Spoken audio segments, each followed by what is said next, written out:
Mahiko Private Limited, Jalna, Maharashtra, the eminent speaker of today's lecture. Thank you, ma'am, for making it possible. I now request Dr. Anupama Singh, Madam Dean and Joint Director, IRI, to please welcome the most respected family members of Shastri ji.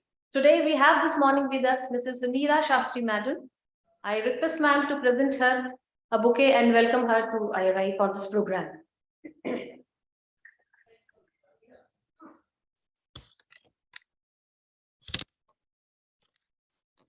Thank you, ma'am. I again request you to welcome Shri Sunil Shastri ji with flowers.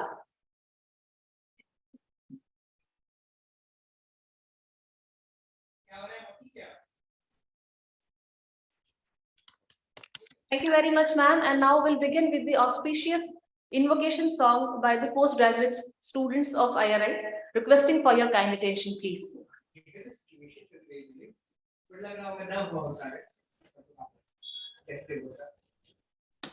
क्या हुआ?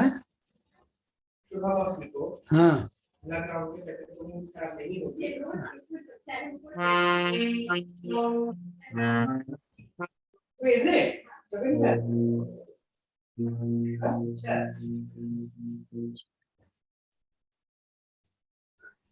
पसंद होगा आपको कौन नहीं पता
Thank you. And now we'll have the auspicious lamp lighting, and I request the dignitaries on the dais to kindly join the ceremony.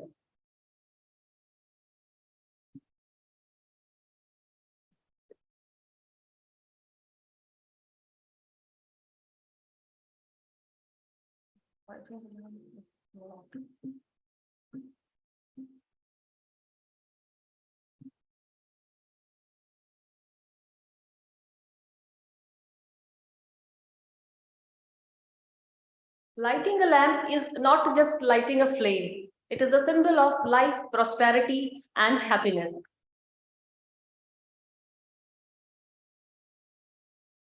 It ensures that the darkness of ignorance be swept away by the dawn of self-realization.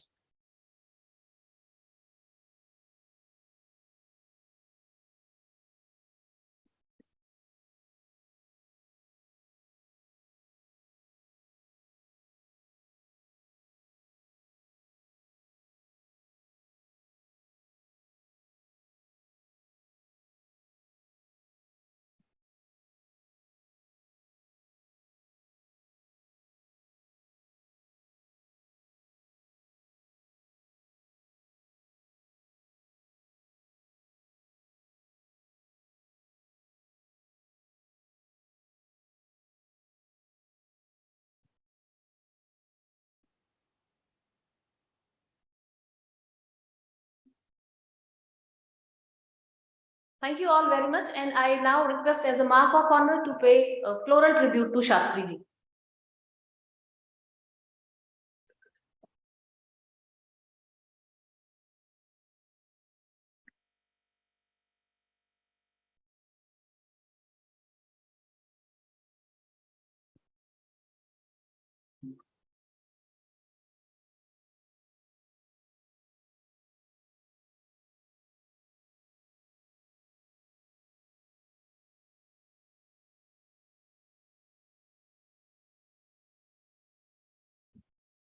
Thank you all again, and I request and invite Dr. A.K. Singh, sir, Honorable Director IRI, for the welcome address, highlight the importance of this Lal Bahadur Shastri Memorial Lecture, and also to kindly introduce the chairman of the session, sir.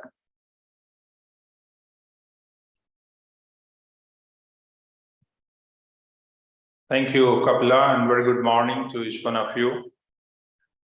Chairperson of today's function, Dr. Himanshu Pathak, Secretary There and DGICR.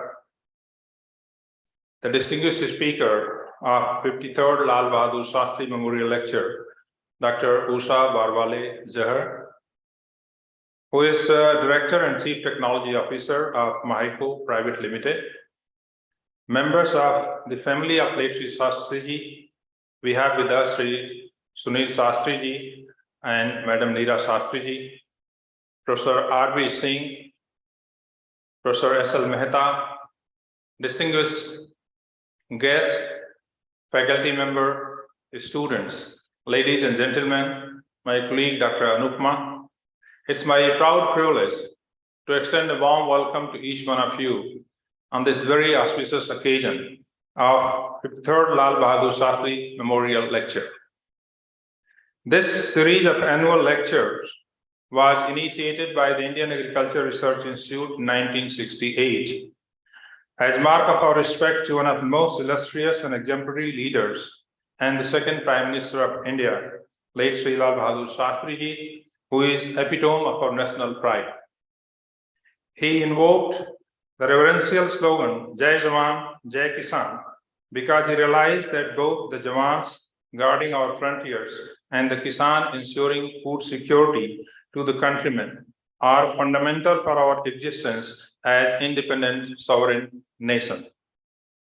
The first Lal Bahadur Shastri Memorial Lecture was delivered in this hall 1968 by Dr. Vikram Sarabhai on the topic, How Green is Our Green Revolution?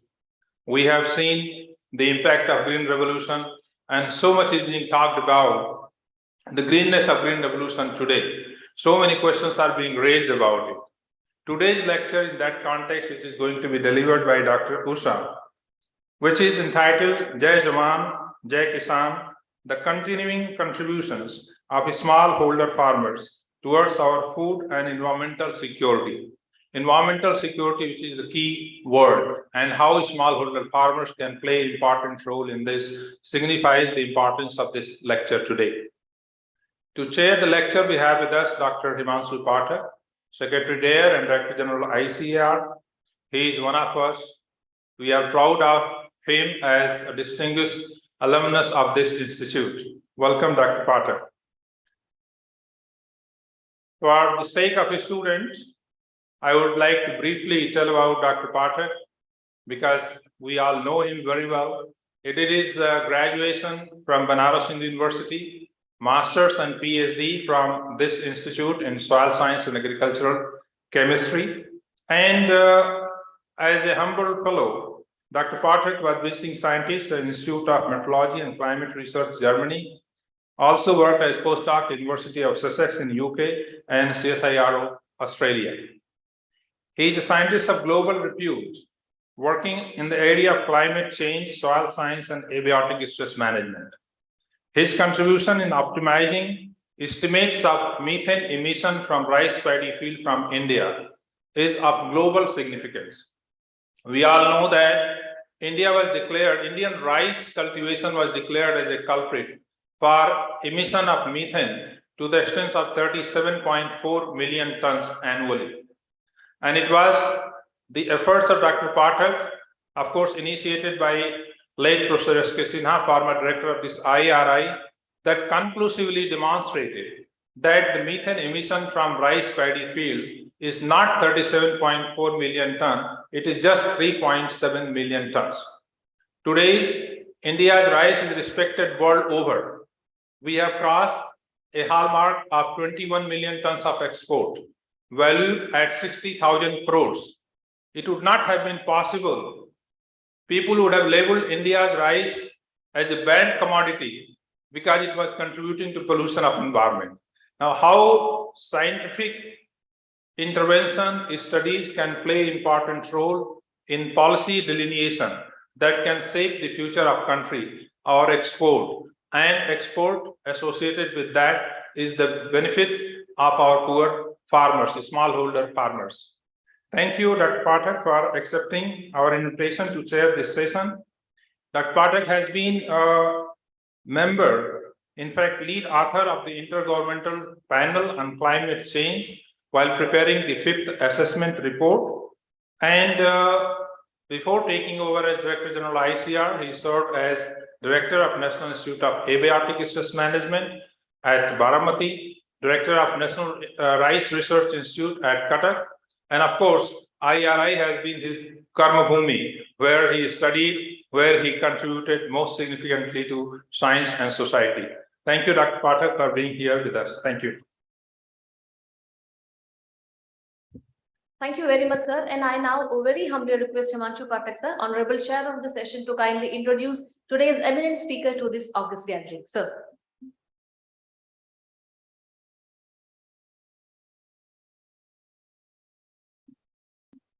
Thank you very much. Good morning to each and every one of you. Honorable Speaker of the day,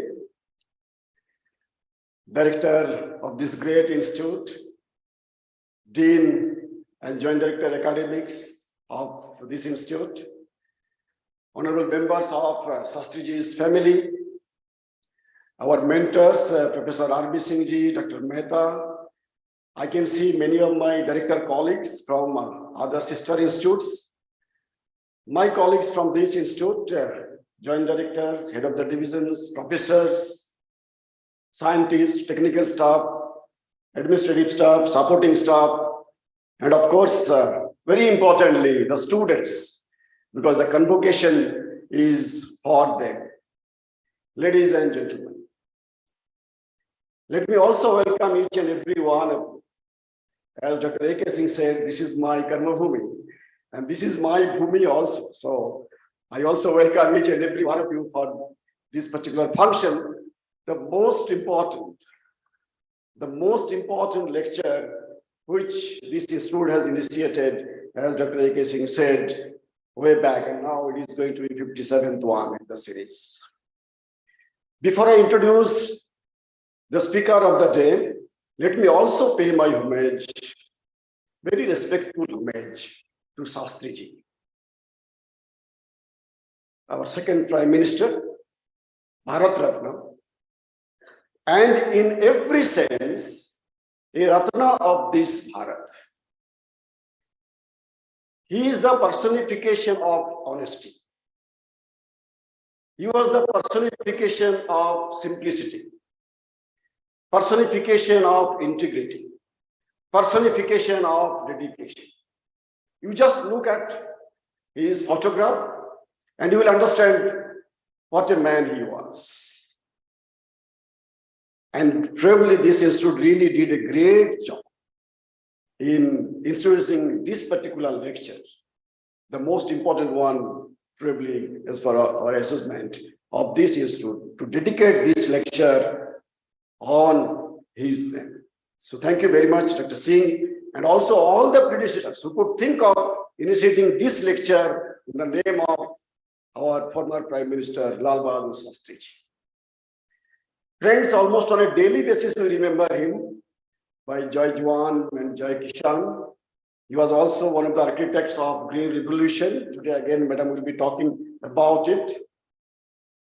And not only that, he shaped India's economy, agrarian economy, to be specific, in a very great way, very great way. Jai Jawan, Jai Kishan now has been extended to Jai Vigyan and Jai Anushandhan, but the root is still Jai Jawan and Jai Kishan. And that was the time probably all the Kishan, all the Jawans and everybody who is directly or indirectly connected to agriculture were given a respect, were given a dignity. And that is what we are bearing even today. So my respectful homage to Lal Bahadur Shastri ji. And I'm indeed happy today that his family members are with us. Honorable Sunil Shastri ji, Honorable Leela Shastri ji, thank you very much. Thank you very much for finding time to be here with us. Your presence really inspires all of us. And on this particular occasion, we always, everyone who is connected to IRI, look forward that you and your family members will be joining us today to make this event a memorable one. So thank you very much once again for gracing this particular occasion. Friends, my students, you know Shastri ji, but then only one or two lines I would add, that he was the Prime Minister. Probably no nation can give such an example, who took loan to purchase a car.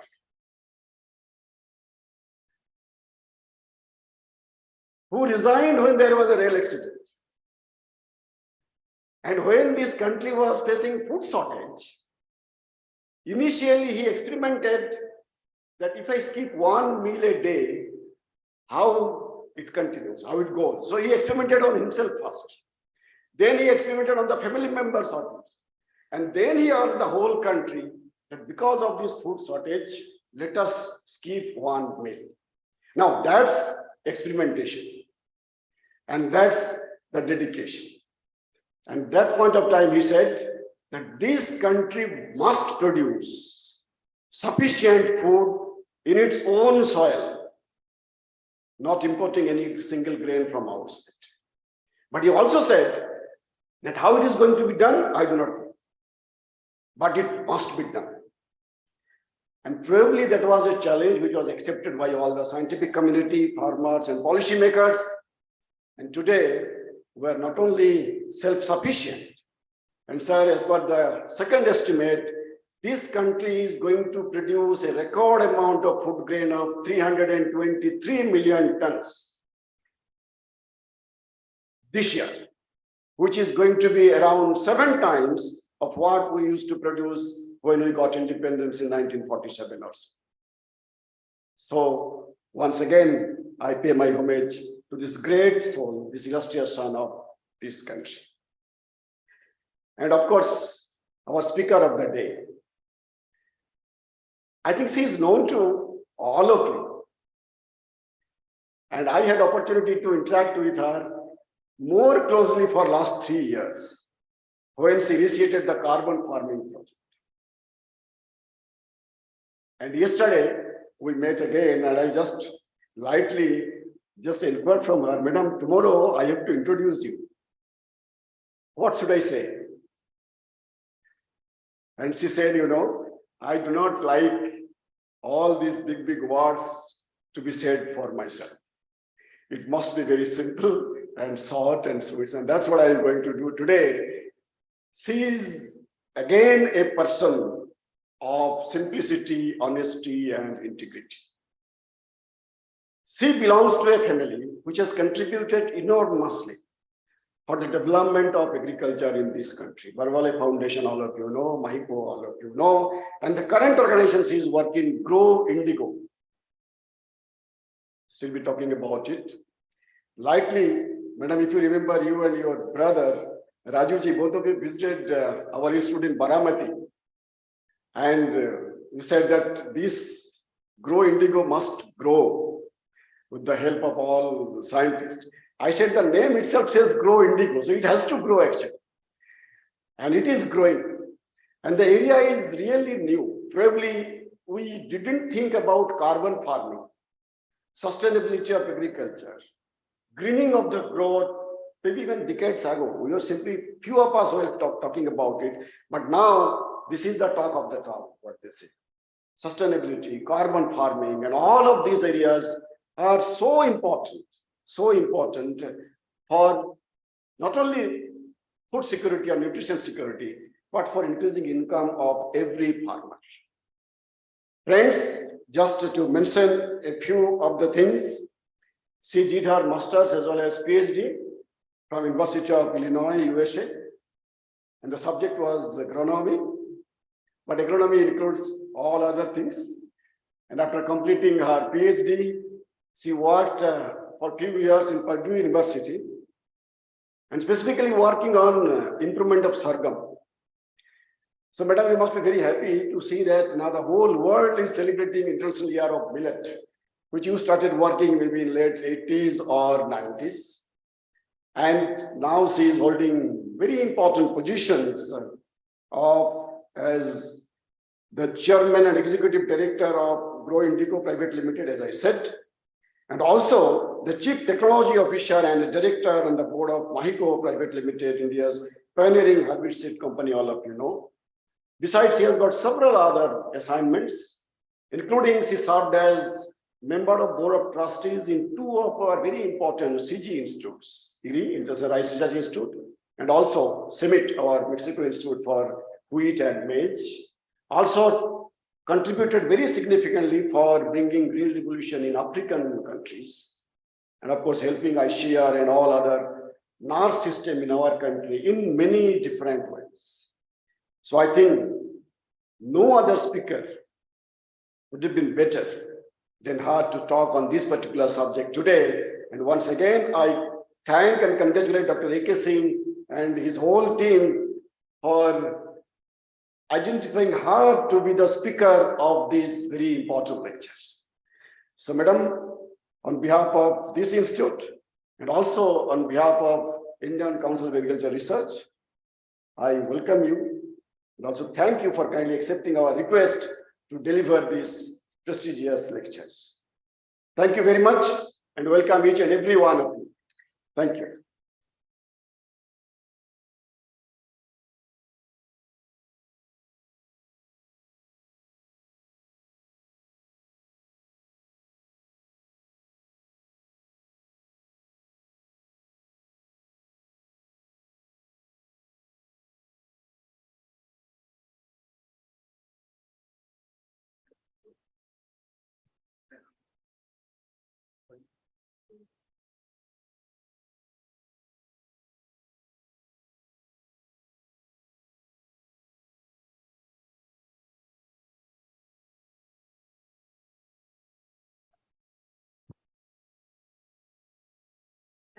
Good morning, everyone. Dr. Pathak, thank you so much for the kind introduction, and you didn't keep it short. Shorter would be nicer still, but thank you so very much for the kind words. Before I begin my presentation, I really would like to thank Dr. A.K. Singh for the kind invitation. And I have to say that Shastri Sahab mentioned in the tea room that it is such a stage for anyone to be able to come and speak here, and a privilege. And I really, really feel that it is a true privilege, and I hope I can do justice to it today. And really good to see you here for the lecture. Thank you very much for the kind words. All the dignitaries on the dais as well as in the audience, I see lots of friends Thank you for coming today. I mostly speak about the smallholder farmers today. Smallholder farmers and what it is that they have done for Indian agriculture and what they continue to do for agriculture. As most of you know, that agriculture in India is about smallholder farmers. 80+% of our farmers own less than 2 hectares of land. And these are the farmers who have been feeding us. These are the farmers who will continue to feed us in the coming years. This is a photo that I feel says a lot. Today, I think all of our plates are quite full. So to imagine a plate which is a meal for the day in the 60s, which looked like this, is sometimes hard to imagine in today's context. But I think this was also the time when, as Pathak Saab already mentioned, that Prime Minister Shastri ji had asked the country to give up a meal a week. And you can imagine what the situation was in terms of food availability, that the Prime Minister of the country requests all of its citizens not to eat at least once a week. And this really was the situation which led to the sowing of the seeds of Green Revolution. I also wanted to say that I will of course talk more about Green Revolution, but I wanted to talk about how we got started about the same time. It was the same in the early 60s that my father came to IRI. And the then vegetable breeder, Dr. Harbhajan Singh, showed him some bhindi varieties, Pusa Savni, in the field. My father was so excited to see that bhindi product that he took some seeds and he planted it in Maharashtra. The crop came out and it was outstanding. He invited Dr. Singh to come and visit. And Dr. Singh also couldn't believe that the product that he had given actually in a commercial setting would do so well. And that really was the beginning of Mahiko, and Bhindi, Pusa Savni was one of our first products which was sold. And so I want to say how long our association with IRI is.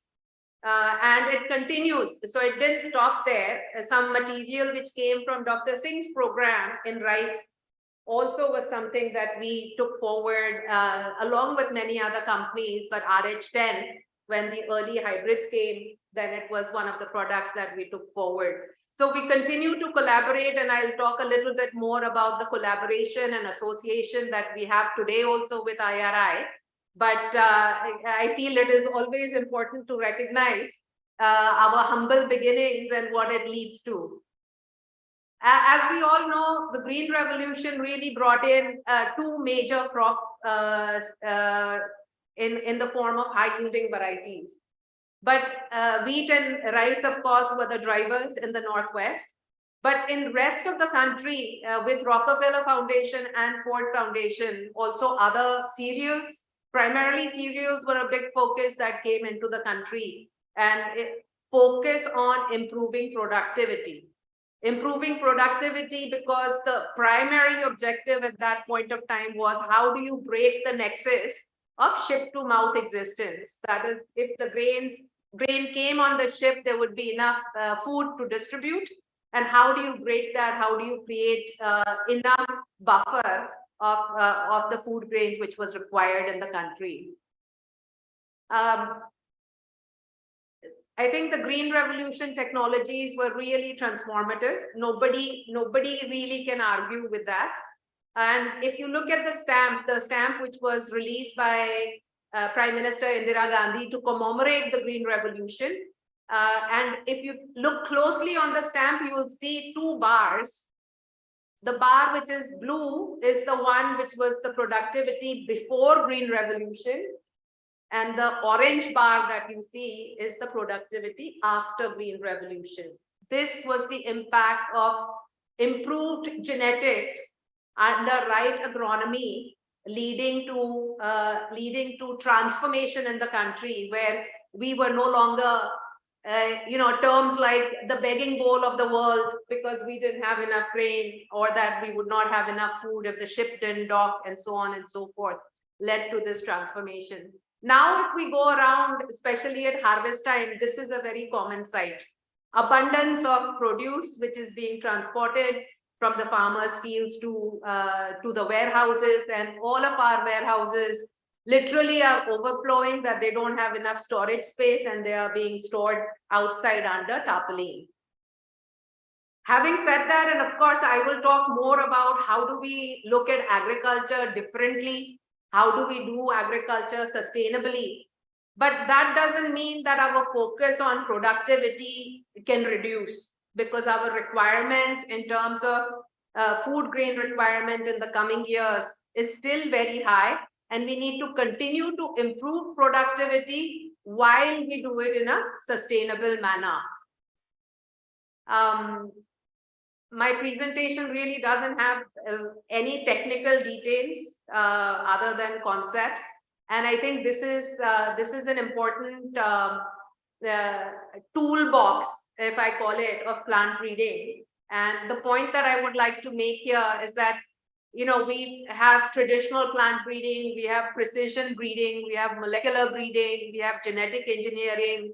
All of these tools are available to plant breeders, and we must ensure that we have access to all the tools. So if I talk about gene editing today, and there are hundreds of products in the pipeline in various Indian research laboratories, how quickly can they come to the farmers' fields to bring the much needed benefit that they can provide? So the only thing I would like to leave here is that breeders must have access to this toolbox. This toolbox then will enable them to deliver the right products. We've had several different revolutions in agriculture. I will talk very briefly about the cotton revolution, which was brought about because of introduction of BT cotton. BT cotton transformed the cotton sector in the country at the farm level, at the farmer level, at the country level, and in terms of the income which is earned from the cotton cultivation in the country. One single technology leading to a complete transformation in how the crop is grown. This particular picture is of another technology which is waiting for clearance, and it is around BT eggplant, brinjal. This is a brinjal palm family from Maharashtra. If and when the technology gets approved, the 74 is the number of pesticide sprays which the brinjal farmer undertakes in eastern part of India. In Maharashtra, it's 27. But when that technology comes, this number will go down to between 0 and 2. So when we look at what is happening to the farmer, and all of these technologies are size agnostic. That means it's good for small farmers as well as large farmers, and the smallholder farmers are the majority of the farmers who are adopting it. So when we look at what is happening to the farmer profitability is really being challenged. So the amount of money which remains with the farmer, or the amount of money that the farmer gets based on various factors which are going in. So this is something that we really need to focus on in terms of how we improve farmer profitability, so that these farmers continue to provide us the much needed food that is required. So when we look at a regenerative agriculture system, we talk about crop rotation, we talk about grazing, cover crops, no-till practices, biological inputs compared to the chemical and synthetic inputs that go in, and of course recycle, harvest, the harvest residue, and so forth. What would this lead to at the end of the day is higher commodity prices, hopefully for the farmer, lower input costs, increased resilience, and also carbon sequestration. There is much discussion about the food systems rather than food security overall around the world. India, of course, also discusses food systems. So the three main objectives or pillars of food systems are how does it benefit at a social level, at an economic level, and at an environment level. So when we think about green revolution, historically, we had focused on production and distribution because that was the need of the hour. Now with climate change, the adverse impacts that we are seeing, we need to realign how we look at agriculture, how we do agriculture, and the statement at the end here that how we produce and consume food is what has the most impact on health of people, animal, plants, and the planet itself. So what role does agriculture play into it? Now, when we think about Jai Jawan, Jai Kisan, when it was coined, we had a war going on and we had a food security issue. So today, if we look at Jai Jawan, Jai Kisan in current context, I see that we have a 4C emergency. So the biggest emergency, of course, the climate. Conflict still remains, which impacts agriculture and food security. Calamities are everywhere and more frequent. And on top of it, we have inflation. Inflation, which is impacting the ability of the poor people, people who could least afford any increases in prices to purchase the necessary requisite food supplies that they require. COVID-19 has been another emergency, I would say, because India and the world had been doing well in terms of reducing poverty. Our poverty numbers were declining. But with COVID-19, that trend is reversed, which is a great concern. So the trend is reversed, not only that a small percentage is moved up, but the estimates are that roughly 60 million more people now are undernourished or don't have adequate food supplies. So looking at the Jai Jawan, Jai Kisan, I think it is as relevant today, but in a slightly different context than it was in the 1960s. So what do we do about it? And I think I'll start here with the government of India's initiative around lifestyle for environment is something that our Prime Minister Modi ji floated at COP26. How do we do things differently? He was not talking specifically about agriculture, but I've put it in terms of agriculture. What are the key elements that we could look at? Sustainability is, of course, something that we all have to take on board, that we can't do agriculture like we have been doing in the past and continue to expect that we would be secure on all levels, not just in terms of food production. Climate is something that we are seeing constantly changing. Everyone is talking about reducing their carbon footprint and getting to a net zero state. And then, of course, how is it that we participate in an economy which uses, reuses, recycles everything that we do?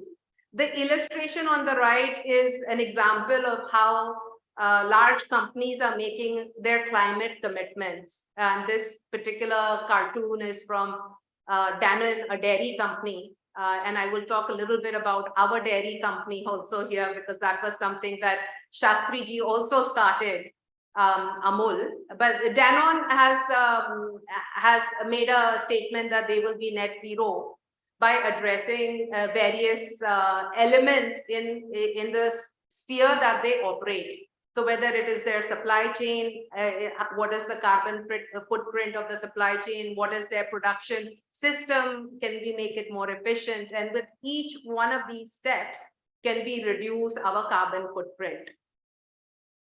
Biological solutions are one element in terms of sustainability. And is very happy to see the article just day before yesterday about the release of wheat tolerant varieties, heat tolerant wheat varieties from ICAR developed here in IRI. And combination with that biological treatment and what you see on the right, the wheat plants on the left, which are treated with a biological treatment, and the ones which are on the right, which are not treated.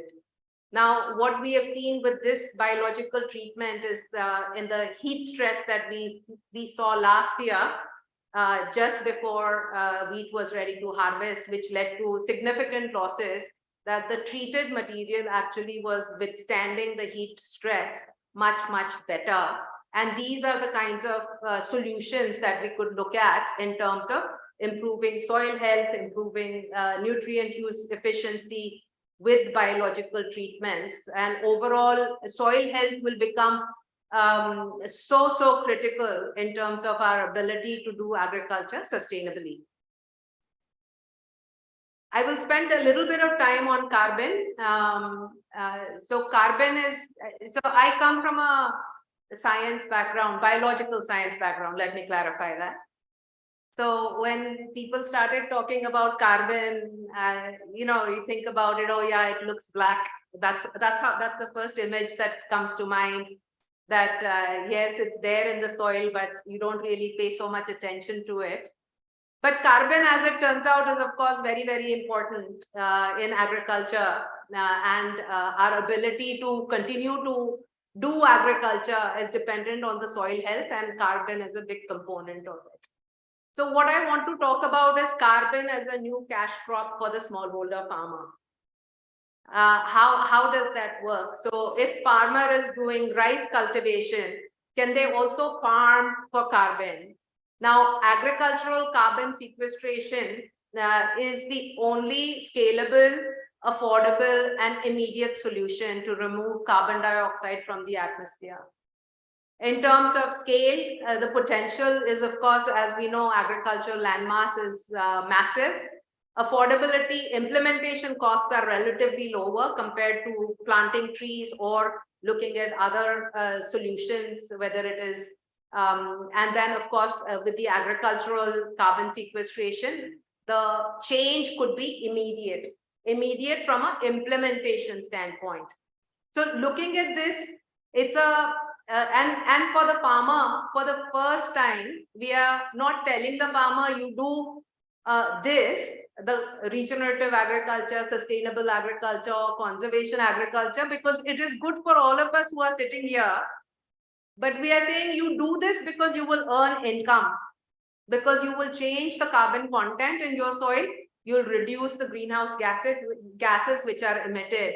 So there is a financial incentive for the farmer to actually go forward, and we are of course counting on it, that because of the financial incentive that the farmer has, the farmer would be more amenable and willing to participate in a carbon program. So as the previous slide also mentioned, that soil is a natural carbon sink. Over 1/3 of the landmass is covered with agricultural soils, and farmer can sequester more carbon in soil by adopting. And I will share 2 practices that we are advising farmers to do. Now, what happens when the carbon credit is generated? We quantify, of course, how much greenhouse gases are reduced because of the cultural practice change. And this quantification leads to generation of a carbon credit. 1 carbon credit is equivalent to 1 ton of carbon dioxide equivalents. And the last carbon credit, which was sold by our partner Indigo, was sold at $40 per carbon credit in the US. Just yesterday, I saw that the EU has now increased the carbon credit price to 100 euros. Now, the quality of the carbon credit has to be the best quality possible. Otherwise, we would not be able to sell it even at $5 a credit. So, so the demand for carbon credits, because of these net zero commitments of the corporates and governments, our government has also announced that by 2070, we will target net zero goals. So to be able to do that, we will make modifications in the way we do business in general. But then in some cases, we will have to offset, and this is where the farming carbon credits can very easily be sold. So the opportunity for regenerative agriculture, we all know that they're very simple, basic things that, if a farmer does, it would lead to generation of a regenerative practice, but then also at the same time a carbon credit. So straw burning, of course, is something that we all understand based on just the pollution it causes, but also the implications for carbon. Overuse of fertilizers or other inputs. If we reduce nitrogen fertilizer use, for instance, what does it mean in terms of nitrous oxide which is released, and how that nitrous oxide then can be quantified and converted into a carbon credit. And then, of course, as I said, farmer profitability is something which is under challenge. And with having this carbon income as an additional parallel source of income to whatever it is that the farmer is cultivating becomes a motivator. And of course, it's good for all of us. So I'll talk mostly about rice and wheat system as an example, but of course, it's applicable to many other systems. Here you see an example of the wheat sowing happening as the rice is being harvested. Of course, it doesn't happen like this. It's good for the photo, so that's why it's here.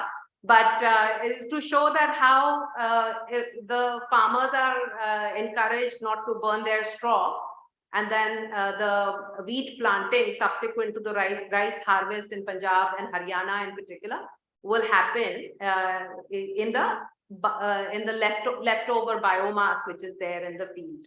And of course, we have machines which are able to do this, so it is not a large problem. So our project is actually focused in Punjab and Haryana. The way the carbon projects work is that you define what are the practice changes you want to make, what is the geography that you will work in, and then the project start date. So our project started in 2019. The project runs for 20 years. So the farmer, if they continue to participate in the program and participate in the program by way of following the practice which is recommended, then they will continue to earn money for the carbon credits being generated for up to 20 years. So in this way, in Punjab, Haryana, we expect that by 2026, we will have roughly 1.7 million hectares, which will be under the carbon program. The two practice change that we are recommending to the farmers is to not do transplanting of rice, but rather do direct seeded rice. And the second one is to, after the rice crop is harvested, do no-till wheat. So no tillage is done and wheat seed is sown in the residue which exists in the field. Now, as I said, even for me, it was a little difficult to understand what is this carbon. And so what we have done is we have created these short 2-minute videos, which come under the umbrella of Carbon Kaksha. And these videos go to farmers on WhatsApp, and they can then get different types of information as to what is carbon. Yahan par likha hai carbon kya hai, carbon acha hai, bura hai, just to create a basic understanding of what it is that carbon means and what it is that they need to do to become a participating member in the carbon program of any institute, and then to be able to earn this additional income. So I mentioned that we have continued collaborations and research activities with IRI, and IRI has a long history of remote sensing technologies, and Dr. Sehgal, I see sitting here, we collaborate with him in trying to understand better how we use technology to validate, because validation and verification is a very important element of any carbon program to make sure that it's the highest quality carbon credit program.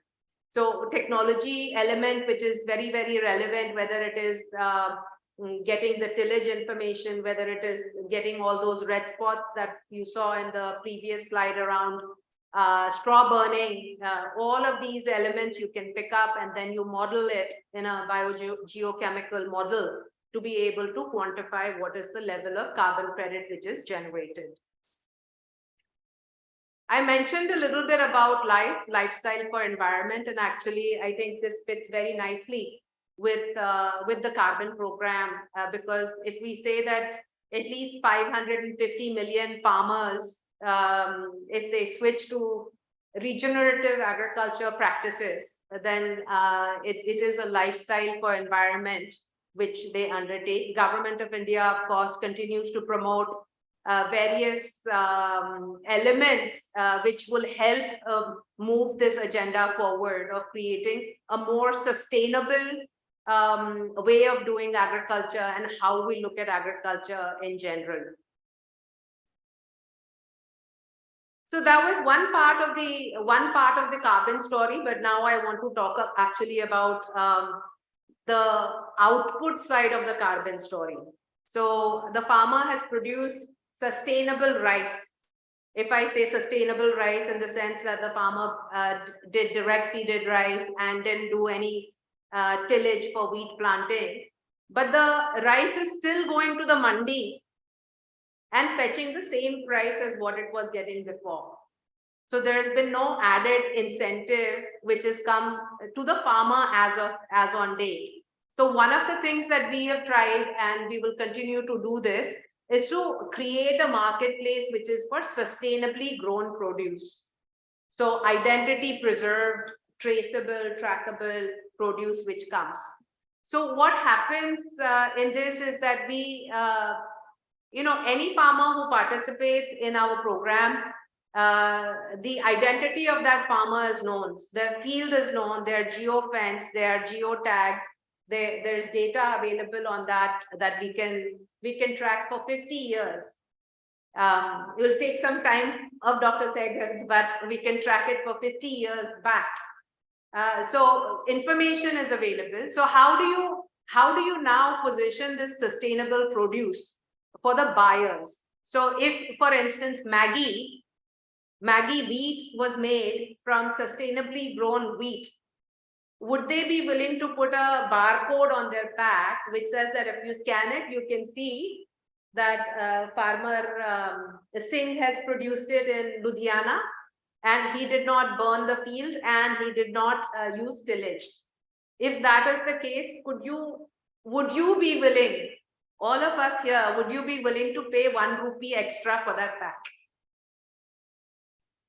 And till the time we don't create this mechanism by which we appreciate and recognize the contribution that the farmer is making for our food security, we can keep blaming the farmer that they're not doing it in sustainable manner. But are we willing to pay for sustainability?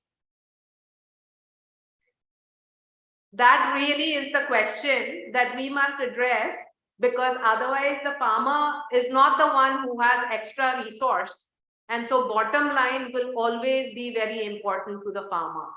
So what we have done is that as a first example of the farmers who had enrolled with us, we procured rice from them. And this rice was tracked through the entire process of harvesting the rice, going to the mandi, making the transaction, going to the miller, and all the way to the packaging line. And at the end of the day, I'll show you what a low carbon rice could look like. And that is what I think we should all be thinking about. So, but why is this important? So one is, of course, like I said, are we all willing to pay that extra premium for sustainability? If we, I should have brought 100 packets over here and see who would pay for it, right? Just as an example. But what is happening is that this all ties back with the declarations that countries have made, declarations which companies have made, that they will reduce their carbon footprint. Now, reducing their carbon footprint means that they need to procure material which is coming from low carbon footprint cultivation. They need to procure material which is less environmentally damaging, and so on and so forth. So the market opportunity exists. Now, this also helps them achieve their environmental, social, and governance goals, which each company is mandated now to address, at least the Fortune 500 companies, if you see. So reducing their scope 3 emission. I won't talk about what scope 3 emission today is, but really to say that the greenhouse gas footprint of the supply chain is what the companies are addressing. Government of India has also just launched, or in the process of discussion, a green credit program. The green credit program, so the carbon programs typically, or the carbon registries, focus on quantification of only the greenhouse gases, so carbon dioxide, nitrous oxide, and methane as a group. They don't give value to the reduced water use, to the use of microbials. At the moment, that is not quantified or modeled, and so you can't get any credit for these factors. So now the green credit program, which is launched by MOEFCC, will address these other green practices and will further incentivize the farmer. Now, if there is an incentive for the farmer, then again, that push for the farmer to adopt this will be very high. So this is what a pack of low carbon rice looks like. So this is the first batch that we have. The packet actually showcases what has been the impact on the carbon dioxide, which has been released because of the cultivation, how much water is saved, and so forth. Now, if you look at on the right panel, you see a 3D barcode. If you see that, if you scan that barcode with your phone, you will be able to get all the information in terms of where that rice was produced and how it impacts the environment. And if you really wanted to know, you could even see the farmer's remote sensing photo, the field photo, which you could see as to where exactly that field was. So this, I think, is the future in terms of where we are headed. When we talk about sustainability, unless we are able to decommoditize to a certain extent the major crops, we will never achieve the targets and the objectives that we have set. I'll just, let me see.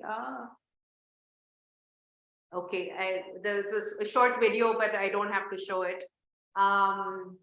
This is the process that goes into that low carbon rice.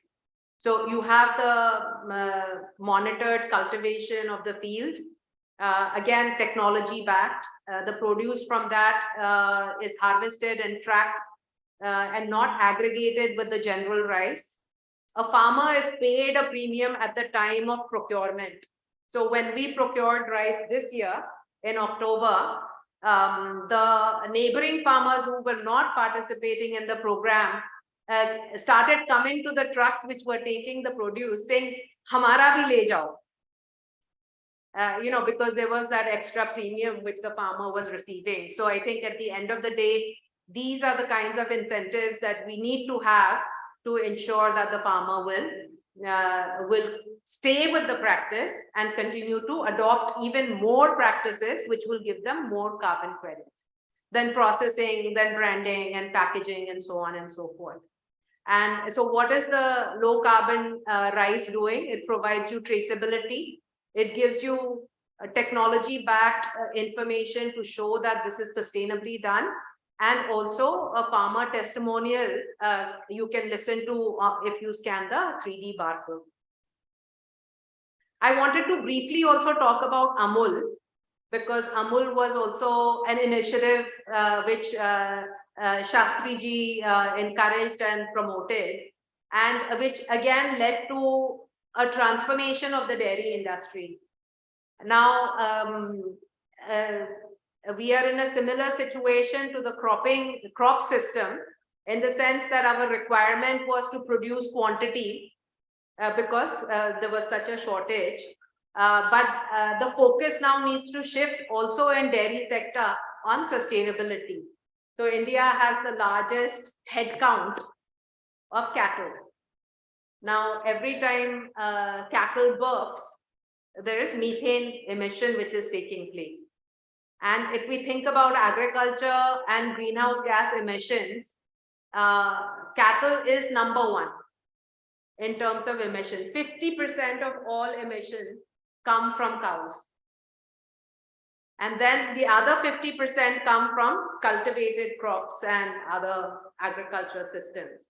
So if there are solutions now which are available, whereby by adding seaweed extract, for instance, you could reduce burping. If you reduce burping, that means that much less methane is going out in the atmosphere, and so on and so forth. So I think between crops and between dairy, we have significant opportunity to actually bring about sustainability in our agricultural systems. These numbers here are for the rice system, but similarly, we could also look at numbers for other commodities. So we have 30% reduction in water use, we have 40% reduction in methane, and 25% reduction in overall greenhouse gases, which is a huge impact. And all of this again is happening on the smallholder farmers' fields. Technology is also evolved. So I did not know this. Some of you probably know it, that every farm all over the world is visited by a satellite at least once a day. And so if the satellite visits the farm, there is a photo of that farm. And that photo, I can go back.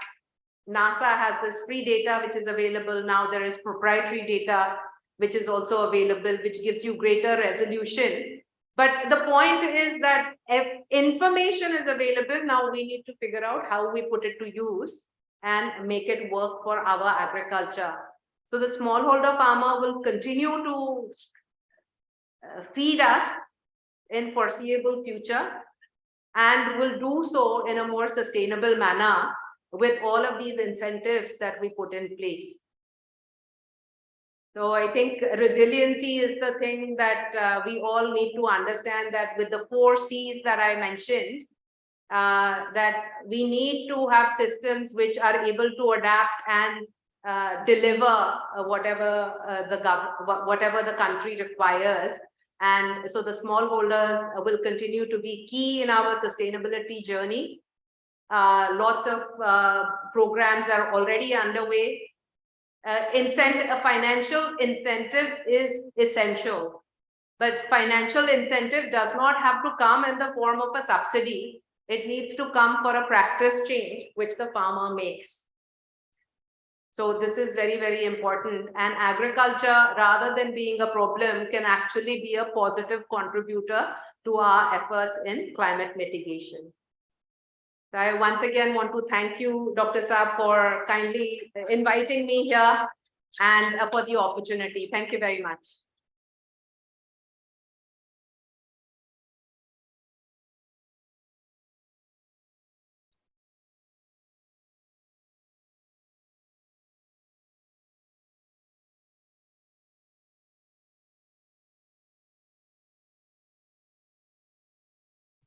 Thank you very much, ma'am, for that scintillating talk, very inspiring and encouraging. I request the chairman of this session, Himanshu Pathak sir, for his expert remarks. So please.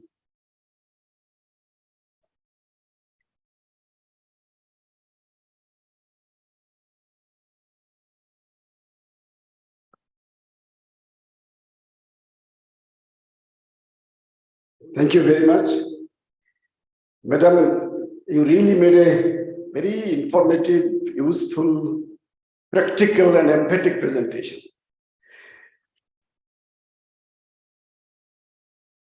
Actually, this is my subject. Yeah. No, it is everybody's subject now. So you have brought this subject into the front of all of us. And the final sentence which you mentioned, that agriculture could be a solution to problems of climate change, problems of sustainability, problems of income, and all other related problems, provided we bring agriculture into the forefront, putting incentives in the right way, and then making right kind of policy. And that's what probably all of us need to do. You started saying about the technologies, and this is really the era of technology. Not only Indian agriculture, no agriculture anywhere in the world can progress without the modern technology. All of us have to accept it, and probably this institute is, of course, a kind of mandir to propagate that one, that technology is a must. But then, of course, at this point of time, we also talk of integration of technologies, integration of our earlier conventional ones along with the modern technologies. We also talk about our paramparagat paddhatis, and also we talk about genome editing, precision agriculture, artificial intelligence, remote sensing, and so on. So all these things must be integrated in a way that agriculture can be made a sector which will be providing solutions of all other problems. One, very commonly I say that we need to integrate Jal, Jameen, Jalbaru, Jungle, Janwar, and Jivan. So when you integrate all of these jars, then only you can really make it a happening kind of thing. And Government of India, as you very rightly mentioned about lifestyle for environment, and several other initiatives have already been taken. And all of these are going to contribute very significantly for overall development of this country, also global agriculture. And for my student friends, I don't know whether you still remember what you have studied in your class 9, 10, or maybe 11 about carbon. And Madam spent a lot of time about this carbon. Carbon is the atom of life. That's what they say. Life started with carbon. The whole civilization is running with carbon. People say it is carbon civilization because even today, 97% or more of our energy comes from carbon. You know, all of these are carbon: coal, diesel, petrol, wood, crop residues, everything. These are all carbon. We burn it. That carbon is oxidized. Carbon dioxide goes to the atmosphere and then creates all kinds of problems of climate change, global warming, and all kinds of things. So when carbon is there in the soil, it makes soil healthier, fertile, productive. But if the same carbon is lost from the soil, it goes to the atmosphere, it creates the problem. So low carbon is certainly the buzzword. If we can make Indian agriculture low carbon agriculture, low energy agriculture, low nitrogen agriculture, without compromising the productivity, because we cannot lose our sight for even more requirement of food grain. You know, in 2047, we are going to celebrate the centenary of independence of this great country. And this period, Government of India is observing as Amrit Kaal. So this next 23, 24 or 25 years are going to be very, very crucial to make India a developed nation. Not Bikasil Desh, ek Viksit Desh. And then there is a whole lot of plan for agriculture also. The food grain production, which we are saying this year is going to be 323 or 24 million tons, it has to be increased 520 plus, not only for food, but then we have to export, we have to divert some of it to energy and all other kinds of things. So all of these are going to happen if we can manage carbon properly. So thank you very much for highlighting the role of carbon and then putting everything into perspective, giving a new dimension, how this carbon can be brought into the market, how low carbon rice can be made a household staple food, rather, not the way we grow rice and then apply a lot of water, nitrogen, not like that. Low carbon rice, low water rice, low nitrogen rice, profitable rice, sustainable rice, and then of course that's what it's going to be. So I'm sure your lecture will be remembered not only for our students, but all of us for a long time to come, and it will be really shaping some of our thoughts of the way we will be doing our research. So thank you very much once again. And my friends, if I request all of you to please give a standing ovation of today's speaker for this very brilliant presentation of her. Thank you very much.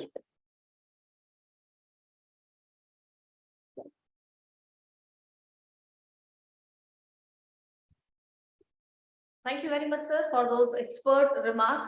So far, we believed agriculture is the culprit, and you emphasize it can be a solution also for the climate change, and carbon is again the soul and the center of the living. So thank you so much.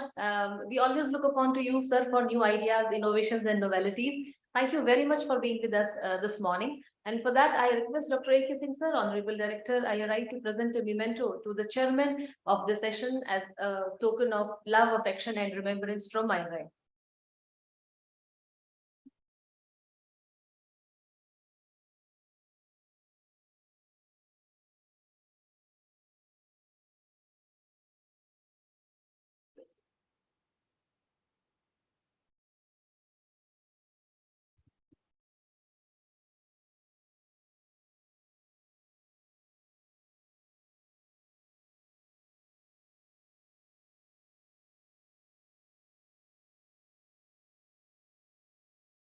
Thank you very much, sir. And although no present or gift could be ever enough, but still I request Dr. Anupama Singh, Madam, Dean and Joint Director Education, to present a memento to the Honorable Speaker of this session, Dr. Usha.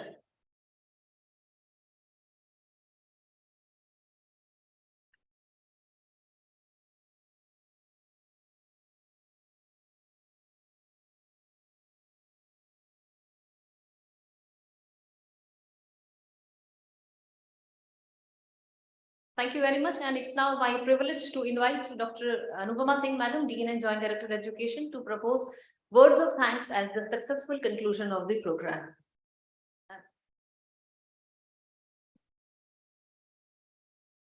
Thank you, Dr. Kapila, for giving me this opportunity to accord the words of thanks on behalf of the Director IRI, the faculty IRI, the students of IRI, and on my own behalf. The chairperson of today's function, our very beloved Dr. Himanshu Pathak-ji, the Secretary DARE and Director General ICR, the speaker of today and the star of today, Dr. Madam Usha Barwale-ji, the members of the family of late Lal Bahadur Shastri-ji, in whose honor today's event is being held, Sunil Shastri-ji and Madam Neera Shastri-ji. Our very beloved dignitaries in the front row, Professor R.B. Singh-ji, Professor H.L. Mehta-ji, Madam Malvika Dadlani-ji, the directors of our outreach center, institutes, PDWTC, Dr. Brahmanand, and my joint director colleagues and all dignitaries in the front row, in the back rows, everyone. So a very hearty gratitude to each one of you for being here. So it's my humble privilege to propose this formal word of thanks on behalf of the Director IRI for the successful conclusion of this 53rd Lal Bahadur Shastri Memorial Lecture, which is organized today in the hybrid mode by the Indian Agricultural Research Institute. As mentioned by Dr. Pathak sir, Lal Bahadur Shastri ji, of course, symbolizes the, as he said, that the honesty, integrity, and the dedication. Besides that, he symbolizes the desires, dreams, and aspirations of the most ordinary people in the country. So a humble gratitude to him. And for that purpose, I specifically thank Sunil Shastri ji and Madam Shastri for being here. Thank you very much. So on behalf of Director Sir, faculty, staff, and students, on my personal behalf, I sincerely thank the Dr. Himanshu Pathak ji for kindly accepting our invitation to chair this prestigious lecture. We, as sir, you are also aware, we always feel honored, and your presence, fills the air all around here with a lot of enthusiasm and positivity. So thank you very much for being here, sir. My gratitude, sincere gratitude to Dr. Usha Barwale for accepting this invitation to deliver the 53rd Lal Bahadur Shastri Memorial Lecture. And here I would specifically, mention my gratitude to Director Sir for, accepting my proposal when I just went before him, and then I just proposed that Madam Usha, can she be? And he immediately, just endorsed that. So thank you very much, ma'am, for being here. And your lecture, I would really like to just put up a second as my word of thanks towards that. Your lecture and the narrative of, putting up the carbon kaksha here and putting up the narrative of the sustainability in terms of the sustainable produce from the keeping in mind the farmer in the center. So that is something in narrative which you have put up in the very simple words, and I guess this is going to be a trendsetter of the research also, aimed towards the farmer, keeping in mind his interests also in the focus and the environmental sustainability, both syncing together. So thank you very much, ma'am. And I have no words to thank the constant support on the back all the time for Dr. A.K. Singh, all the time, every minute, every moment towards the preparation of his lecture. He has been there as a guide to me personally and to the whole team which has been involved in this, the preparations for this lecture. Thank you very much, sir, for your advice always. So I will, fail in my duties if I do not express my thanks to all the invitees who have been, very kind to accept our invitation and to come and grace the occasion here. As always, it has been a desire of the Director IRI, because that to see this auditorium filled. So, the first thing that came to my mind when we entered this and I uttered this, that, sir, you must be happy today. So, thank you very much for all being here. which always used to be the case earlier. Yesterday, more, no? Yesterday that was there. So, okay, sir, we will try our level best for that also, sir. So my special thanks to the closest, person who has worked with me tirelessly day and night, and he is working, tirelessly, is my associate dean colleague, Dr. Atul Kumar. I would request you all to give him a big round of applause, because when we all are sleeping, he may not be sleeping at that time. And, when I get up in the morning, I have so many messages from him lined up for me to take further actions on that. So my personal thanks and gratitude to you, Dr. Atul, and your entire team of the PG school, the faculty team, which has been working tirelessly, Dr. Gyan, I have so many names to take. I'll feel, kindly excuse me, because it won't be able for me to take all the names. All the people down the line across in the PG school, in my personal section and in the section of the directorate, all have been working tirelessly to see this happening today. So I am heartily, thankful to each one of them and each one of you. My special thanks to Dr. Kapila, who always, as it is her charisma to hold the stage and then put the things in line for any successful event that happens in IRI. Thank you very much, Dr. Kapila. So with this, sir, I was coming to that. Thank you very much. But I was coming to that, sir.